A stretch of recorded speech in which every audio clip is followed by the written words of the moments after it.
నెల్లూరు నగరంలో ఈరోజు ఉదయం మోక్షగుండం విశ్వేశ్వరయ్య గారి జన్మదిన పురస్కరించుకొని యావత్ భారతదేశం జాతీయ ఇంజనీర్స్ డే వేడుకలను జరుపుకోవడం జరుగుతుంది.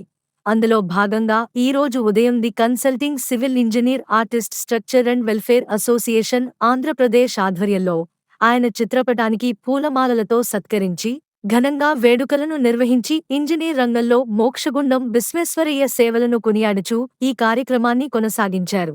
ఈ కార్యక్రమంలో పాల్గొన్నవారు రాష్ట్ర అధ్యక్షులు ఇంజనీర్ విట్టపు లలితారాం, కార్యదర్శి శ్రీనివాసరావు, కోశాధికారి గిరీష్, గౌరా సలహాదారులు శేషారెడ్డి, సుబ్బారెడ్డి, కమిటీ సభ్యులు శ్రీనివాసులు, నరేంద్ర, రామరాజు, జయప్రద, శివకుమార్, భాస్కర్ తదితరులు పాల్గొని విజయవంతంగా ఈ కార్యక్రమాన్ని నిర్వహించారు.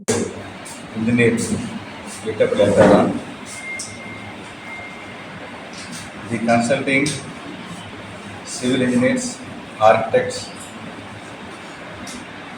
licensed technical persons, welfare association of Andhra Pradesh తరఫున ఈరోజు సర్ మోక్షగుండ విశ్వేశ్వరయ్య గారు వారి జన్మదినాన్ని పురస్కరించుకొని నెల్లూరులో అసోసియేషన్ తరఫున వారి జన్మదిన వేడుకలను ఇక్కడ జరుపుకుంటున్నాము. ఈ యొక్క కార్యక్రమానికి చేసిన గౌరవ ఇంజనీర్ సోదరులందరికీ కూడా నా నమస్కారాలు. భారత ప్రభుత్వం అత్యంత ప్రతిష్టాకరమైన అత్యంత పురస్కారం భారతరత్న సర్ మోక్షగుండ విశ్వేశ్వరయ్య గారి గురించి గౌరవించారు. వారి గురించి ఈరోజు ప్రపంచం అంతా కూడా తెలిసిందే. మనం కొత్తగా చెప్పుకోవాల్సినటువంటి విషయాలైతే ఏమీ లేవు. వారు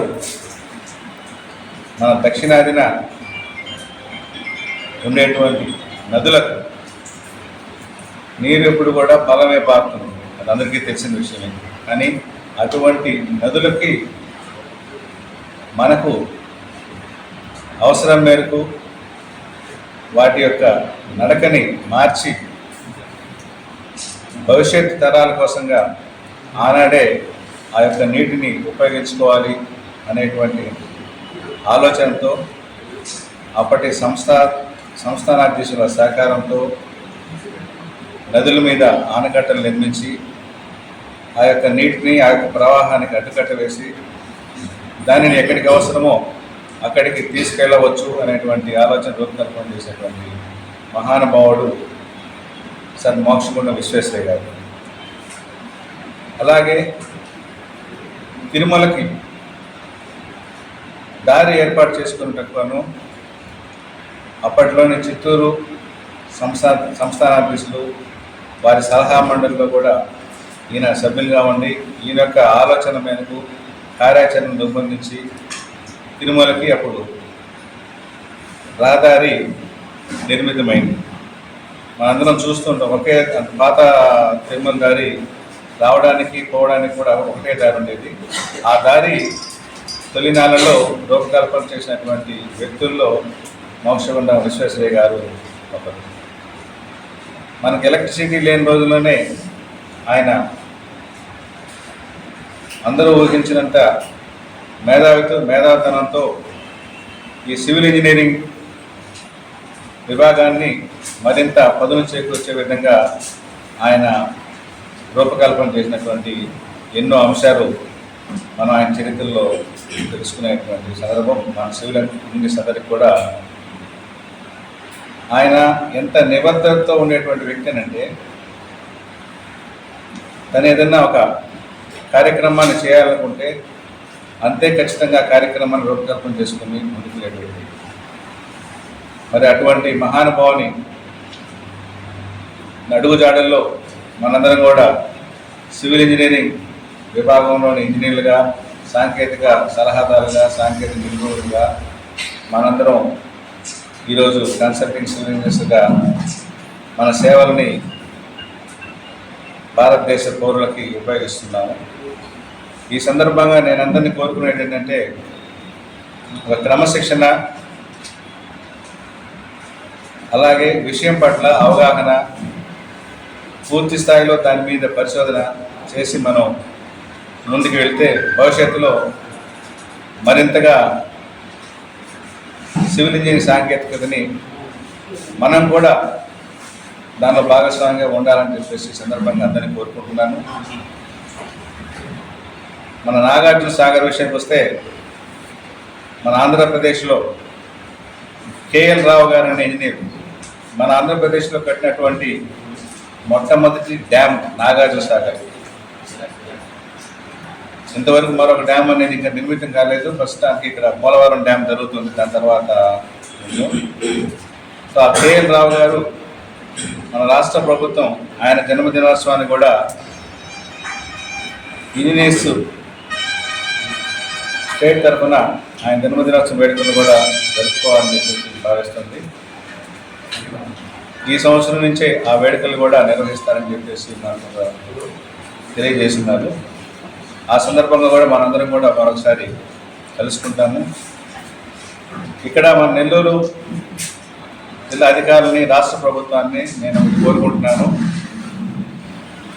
మోక్షగుండం విశ్వేశ్వరయ్య గారి స్మృతి వనాన్ని ఒకటి నెల్లూరులో ఏర్పాటు చేయాలని, దానికి అనుకూలంగా మన సర్వేపల్లి కాలువ ఈ మధ్య ఆధునీకరణలో భాగంగా దాని యొక్క పారుదల వెడల్పును తగ్గించి ఆర్సీసీ లైనింగ్స్తో నిర్మించున్నారు.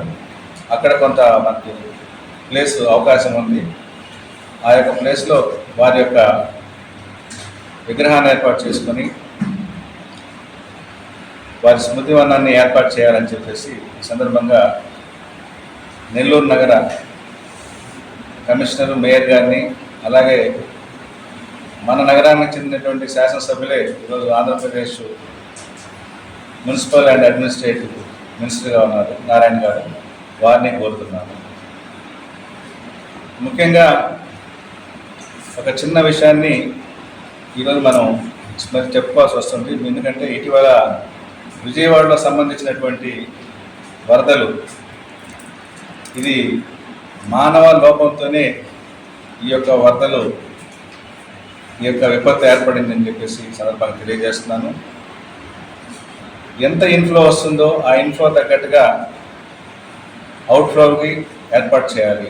కానీ ఇక్కడ ముఖ్యంగా మన ప్రాంతాన్ని గుర్తిస్తే నెల్లూరు చెరువు సుమారుగా 100 ఎకరాల నెల్లూరు చెరువు ఆక్రమణకు గురైంది. 100 ఎకరాలు సుమారుగా ఆక్రమణకు గురైంది. చెరువు 100 ఎకరాలు కాదు, చెరువే 100 ఎకరాలు ఆక్రమణకు గురైంది.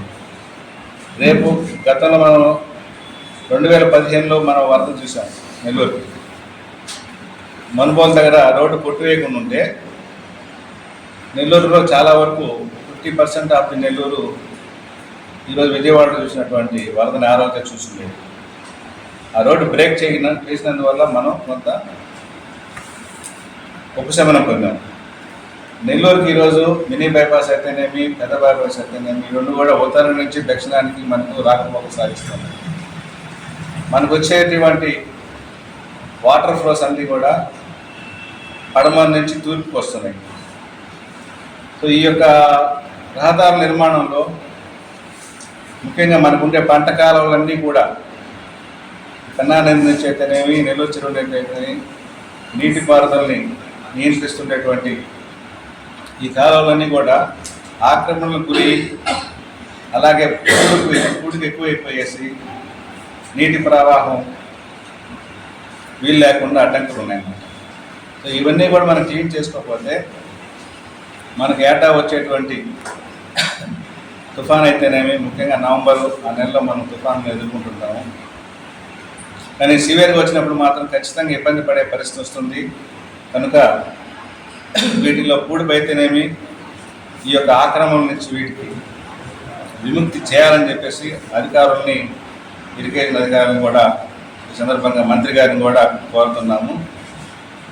మన నెల్లూరుకి విజయవాడ పరిస్థితి రాకుండా చూడాలని చెప్పేసి నెల్లూరు పౌరుల తరఫున, ఇంజనీర్ల తరఫున ఆయన మోక్షగుండం విశ్వేశ్వరయ్య గారు ఇరిగేషన్ శాఖలో ఇరిగేషన్కి సంబంధించినటువంటి మంచి మేధావి ఇంజనీరు, ఆయన జన్మదినోత్సవం పురస్కరించుకొని నేను కోరుకుంటున్నాను.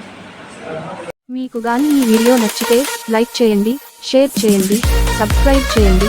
మరిన్ని వీడియోల కోసం గంట సింబల్ని ట్యాప్ చేయండి.